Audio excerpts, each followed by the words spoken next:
on the Q30 Newscast. Get a preview of the elections in Hamden next week. Quinnipiac Dining has been dealing with excessive theft and see a story on some controversial Halloween decorations. And get a feature on a supper club at Quinnipiac. All that and more on the Q30 Newscast.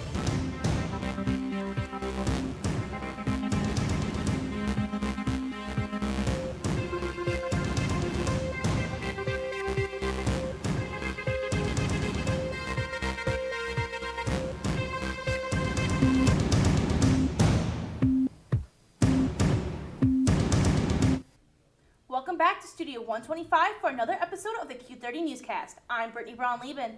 And I'm Sophia DeBona. We have a lot to cover tonight, from Halloween houses to course registration, starting with the mayoral race. Q30's Andrew Allison is live at the Miller Library in Hamden. Andrew has more on the upcoming race. Take it away, Andrew.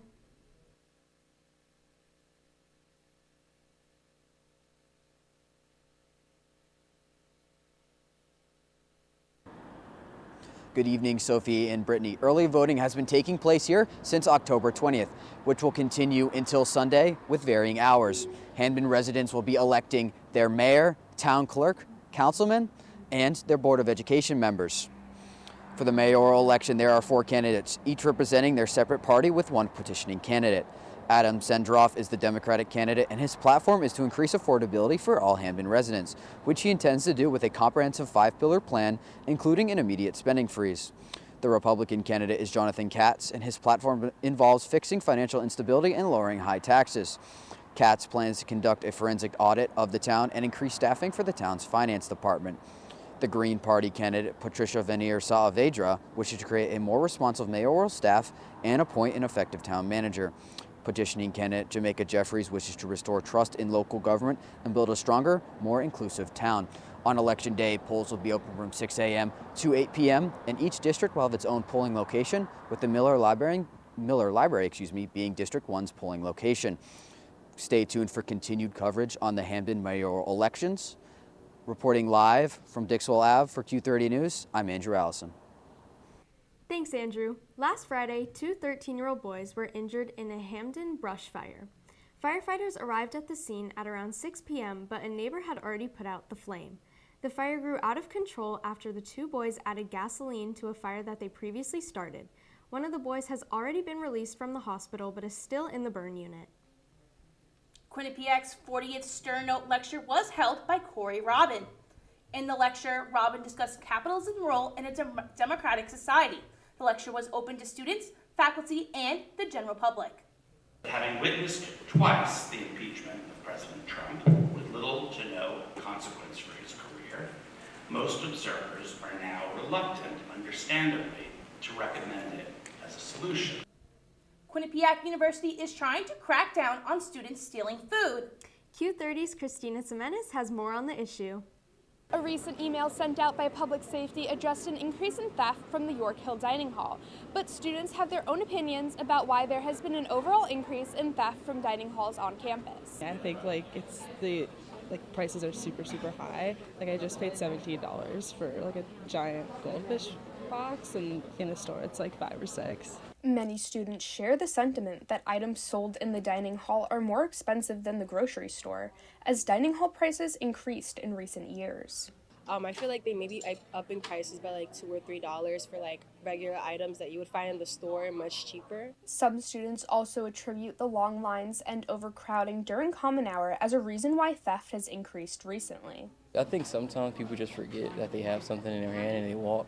Other times it's because the line is way too long. I think common hour is actually a horrible thing for the stealing because people just walk through. But others are looking at the bigger picture. A common thread among students is that their meal plans don't last the whole semester. Food is so expensive, and our meal points don't really last the end of semester. I think there's a good percentage of people that run out of meal points before the semester is ended, and I think you gotta look at the plans. Maybe it could be the prices, it could be the other plans.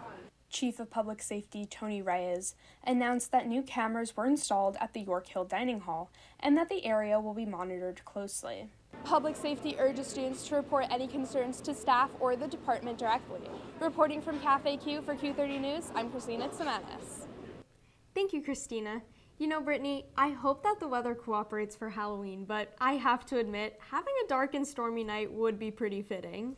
I hope it's perfect trick-or-treating weather so I can get lots of candy. Q30's Aiden Wexler, please tell us it's not going to be spooky weather. Thanks, guys. I'm Aiden Wexler, and I'm here with your 3-day weather forecast. Today, as you saw, we had a cloudy day with a high of 54 and a low of 45. It was a little chilly, so make sure you wear your jackets today. Tomorrow, on Thursday, it's going to be rainy, so make sure you have your umbrellas. It will be a little bit warmer with a high of 60 and a low of 50. And on Friday, we're getting a little chilly again with a cloudy day with a high of 56 and a low of 45. That's it for the 3-day weather forecast. After this break, come back for more of Q30 and my eventual 7-day forecast with a look around Connecticut. Owen, when you came into my life, it was a whirlwind. I just can't do it. We didn't know what the future would hold, but we knew you would always be a part of it. Adopting you was the best decision in our life. And I am so proud to call you my son.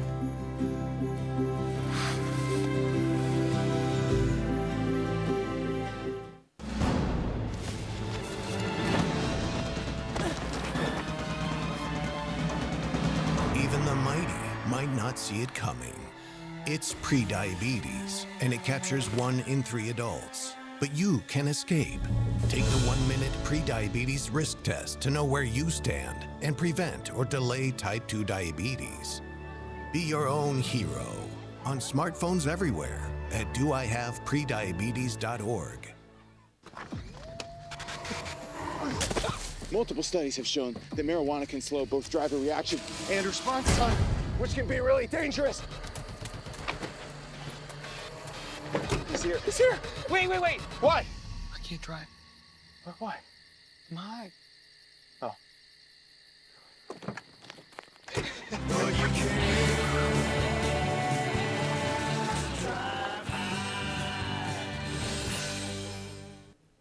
Welcome back to the Q30 Newscast. Even though Halloween is a scary time, some people take decorations too far. This isn't your typical spirit Halloween spree. Q30's Amari Smith traveled down Whitney Avenue to uncover the story. Amari? Every Halloween season, this house behind me goes over and beyond with decorations and festivities. But this year, questions about the intent of the decorations have been raised. I can see why it has generated a lot of controversy. It's pretty daring. Homeowner Eric Andrewson, known for his yearly extravagant Halloween displays, has been facing backlash for this year's decorations, with some people saying the display is offensive and insensitive. Halloween has always been about going overboard, and boy, it's creative. I'm sure it's going to generate a lot of conversation.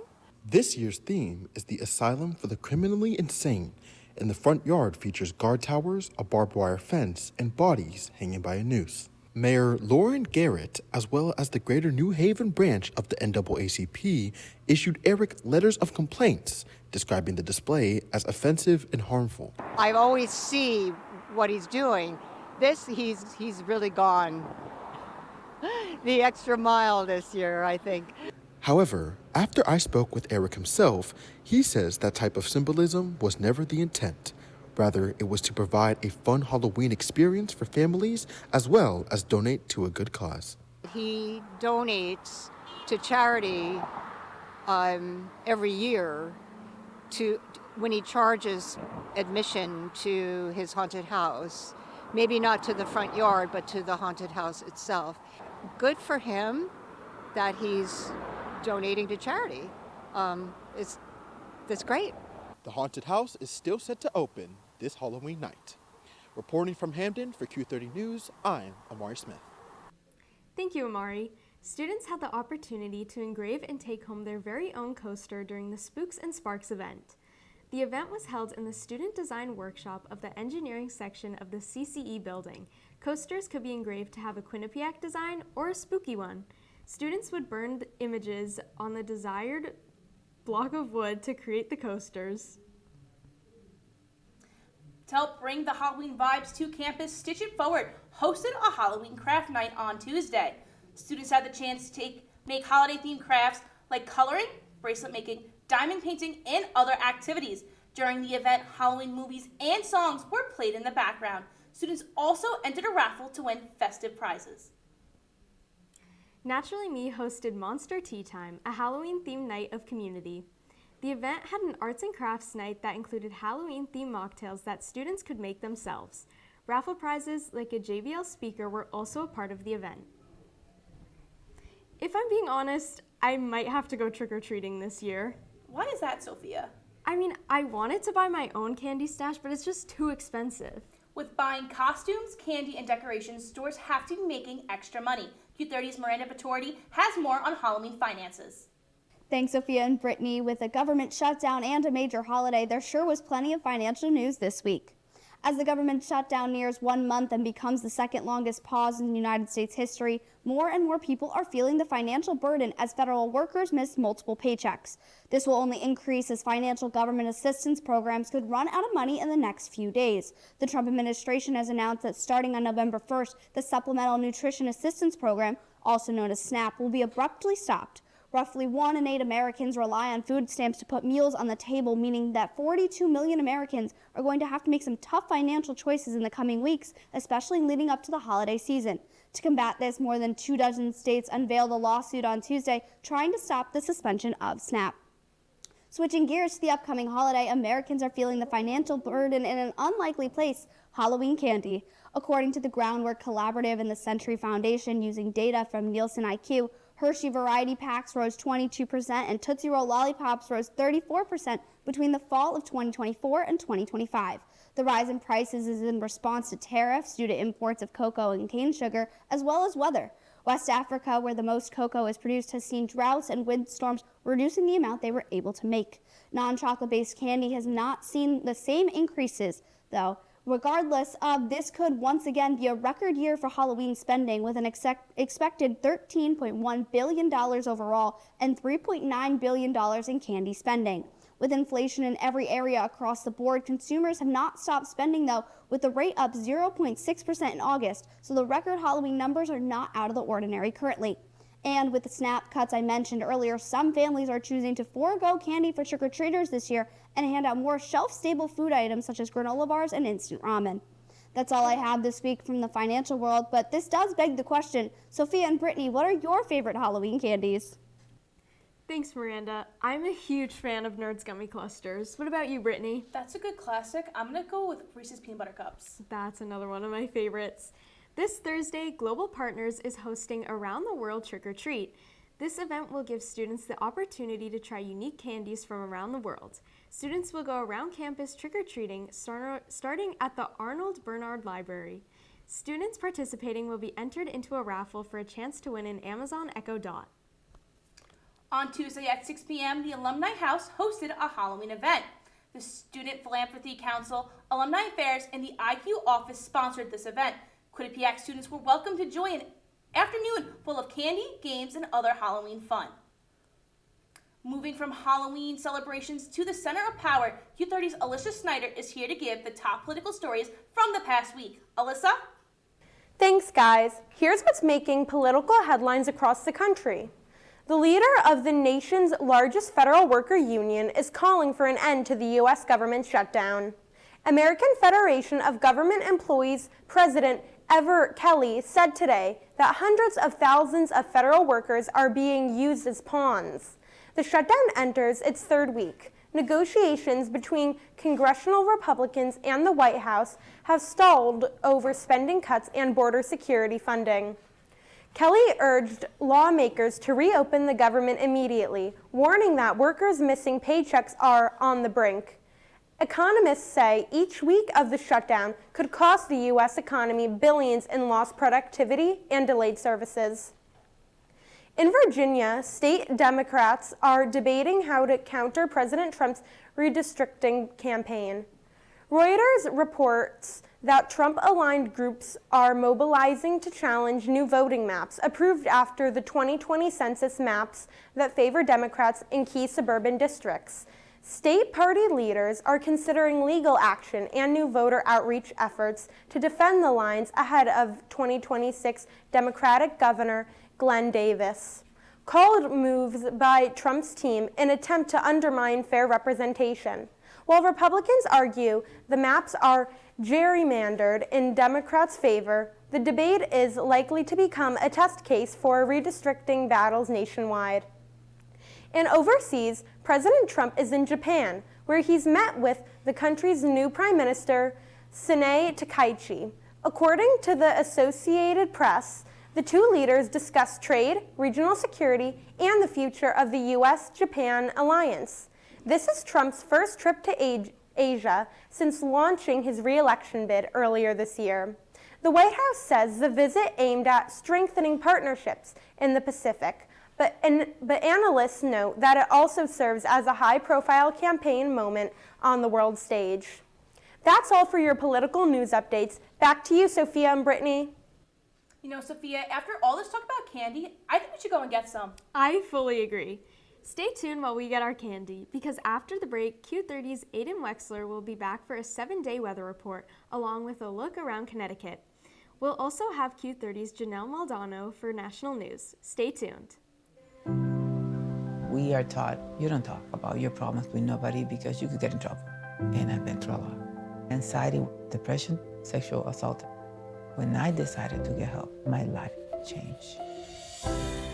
And the mental health box, that was one of the big tools. Accepting help means that we are allowing somebody to bless our life. It's freeing. We got stronger together. Love your mind. Guys, we had to make a commercial for #that right now. What do we do? How long do we have? We only had 2 months to do this. We could explain that it's a pop culture news show that covers everything from movies, music, and video games. Yeah, and we can also talk about how there's pre-recorded segments that vary from reviews to in-depth discussions. We should also mention that it broadcasts live every Monday at 7 p.m. on Q30TV.com/watch. I think that covers everything. Did you guys get that down? Do you enjoy debating Quinnipiac sports? That's all flash, no catch. She didn't net it in the back of the net. That's not even a goal. What are you doing pulling out rhymes? Brady, that's like a crossover with a missed layup. Bobcat Breakdown is the place for you, with debate, analysis, and so much more. Matej Marinov. He is good, but oh man, is he bad. And that team is amazing. How do you not put Fairfield Women's College? Tune in to Bobcat Breakdown every Tuesday night at 9:30 p.m. on Q30TV.com/watch. Welcome back to the Q30 Newscast. If you're just tuning in, I'm Sophia DeBona. And I'm Brittany Brown-Lieben. Sophia, after Halloween, I hope we have nice weather to still do fall activities like corn mazes and pumpkin picking. I agree. I still haven't carved a pumpkin yet. Let's hope that the weather still cooperates with us. Here with the full weather report is Q30's Aiden Wexler. Thanks, guys. Once again, I'm Aiden Wexler, and I'm here with your 7-day forecast and a look around Connecticut. As we saw earlier, today, Thursday, and Friday, we had cloudy skies with highs and lows of mid-50s to low 40s. And this weekend, the sun's coming out yet again with a high 58 on Saturday and a low 38 with partly cloudy skies. Sunday with a high of 56 and a low of 38 with partly cloudy skies. Monday with a high of 59 and a low of 44 with partly cloudy skies, and Tuesday with a high of 60 and a low of 39 with very sunny weather. Now to look around Connecticut. In New Haven tomorrow, we'll have rainy showers all day with a high of 61 and a low of 51. In Hartford, it will rain with a high of 59 and a low of 51.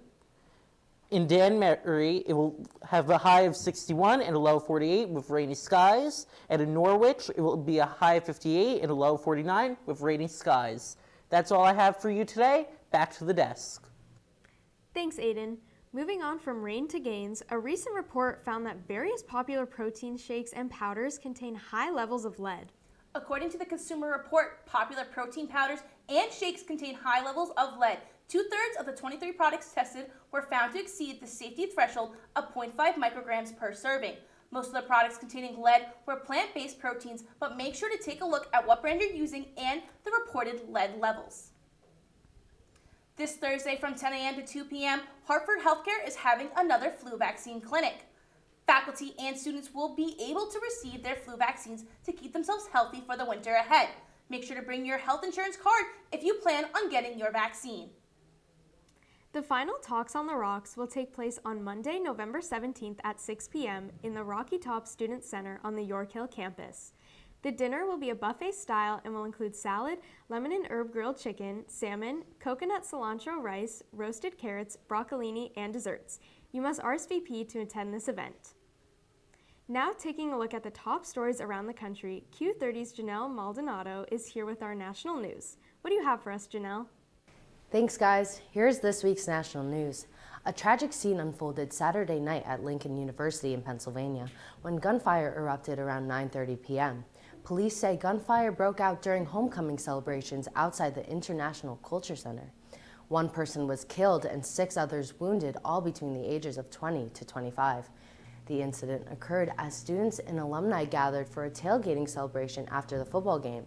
A suspect was detained with a firearm, and authorities are investigating the possibility of there being multiple shooters. State police say they are reviewing video evidence and interviewing witnesses to determine a motive.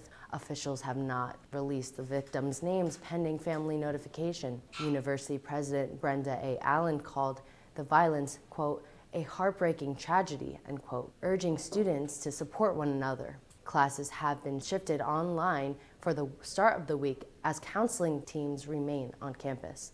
From the East Coast to the West Coast, travel disruptions are making headlines. At LAX, flights were paused for several hours because of staffing shortages among air traffic controllers, leaving thousands of passengers waiting and airlines scrambling to adjust schedules.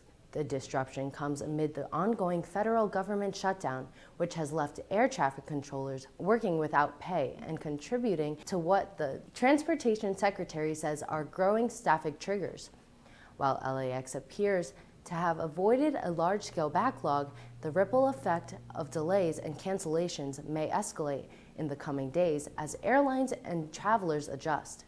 Travelers described crowded terminals and long lines at customer service desks as airlines work to rebook flights. From disruptions on the air to disruptions on the dinner table, in a major food safety alert, Hormel Foods has voluntarily recalled nearly 5 million pounds of ready-to-eat frozen chicken products after multiple reports of metal fragments found in the meat. The recalled items include fire-braised chicken and thigh meat, distributed between February and September to food service providers like hotels, cafeterias, and restaurants across the country. Thankfully, authorities say no illnesses or injuries have been reported so far, but the recall has been classified as a Class 1 health risk. The Department of Agriculture's Food Safety and Inspection Service is urging all affected service customers to stop serving the product and discard of any remaining inventory. That's this week's national news. Now back to Sophia and Brittany at the desk. Thanks, Janelle. It's now time for our last break of the night. When we come back, Q30's Brianna Trachtenberg has everything sports related, and we dive into a fall activity that really rocks the boat. Life's daily battles are not meant to be fought alone. We're not powerless, so long as we don't lose sight of what's important.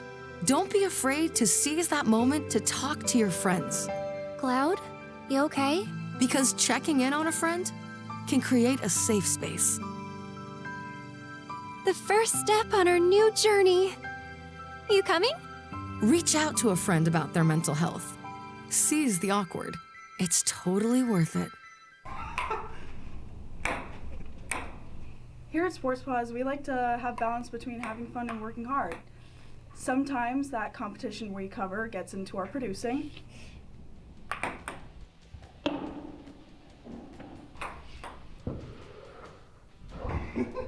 Tune in every Monday night at 9:30 at q30tv.com/watch for all the news, highlights, and more. This is Sports Pause.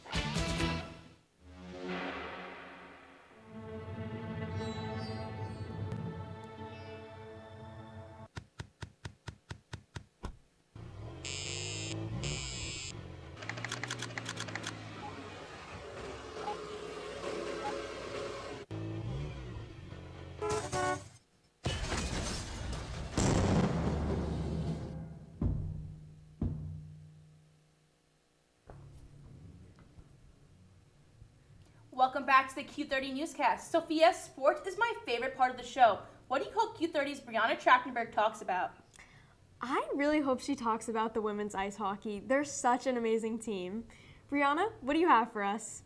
Thanks, Whitney and Sophia. After an 8-0 start to their season, the women's ice hockey team looked to keep the momentum rolling as they headed into conference play.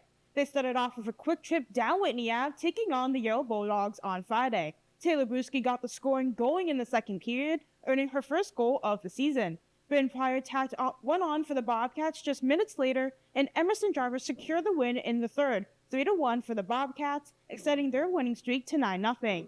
Quinnipiac would then travel to Brown on Saturday, but after 40 minutes of scoreless action, Brown's India McDowdy scored the lone goal of the game. Despite Quinnipiac's first loss of the season, goaltender Felicia Fink made a career-high 31 saves.